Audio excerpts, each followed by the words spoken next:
పుష్కర్ సింగ్ ధామే ఉత్తరాఖండ్లో బద్రీనాథ్, కేదార్నాథ్, యమునోత్రి, గంగోత్రి ఇవి ఇప్పుడు ఏవైతే మన చార్ధమ్ యాత్ర ఇవన్నీ నడుస్తాయి కదా, అక్కడ ఉన్న లోకల్ లీడర్స్ కానీ ఆ టెంపుల్స్ కమిటీస్ కానీ బద్రీనాథ్ కేదార్నాథ్ టెంపుల్ కమిటీ ఏమని చెప్పిందటనంటే గవర్నమెంట్కి, ఇక్కడ అన్య మతస్థులు ఎవరైతే వచ్చి వాళ్ళ బిజినెస్ చేసుకోవడం వల్లనో లేకుంటే వాళ్ళు ఏదో వీడియోస్ తీసుకుంటూ బయట వైరల్ చేయడం వల్లనో మాకు ఇబ్బందిగా ఉంది, మా పవిత్రతని మేమే కాపాడుకోవాలి, హిందూస్కి తప్పించి అన్య మతస్థులకు ఈ ప్లేస్లోకి అలౌ లేదు, చెయ్యకండి అని చెప్పేసి క్లియర్గా రిక్వెస్ట్ చేసిండ్రంట.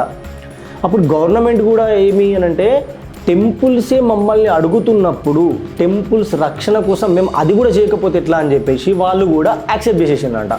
ఏమని, అన్య మతస్థులు ఎవరు కూడా ఆ ప్లేస్లకి పోరాదు, అక్కడ బిజినెస్ కూడా చేసుకోనికి లేదు అంటే అక్కడున్న లోకల్స్ కానీ హిందూస్ కానీ వాళ్ళ ఫెస్టివల్స్కి వాళ్ళ టెంపుల్స్ దగ్గర హిందూస్ మంచిగా బిజినెస్ చేసుకునే చాయిసెస్ దొరికినాయి. ఎట్ ద సేమ్ టైం మన హిందూస్ సపోర్ట్ చేసుకునే యూనిటీ కూడా స్టార్ట్ అయింది ఆడ. ఇట్లాంటి రూల్స్ నాకు తెలిసి ప్రతి టెంపుల్ దగ్గర వస్తే ఇంకా మంచిదే.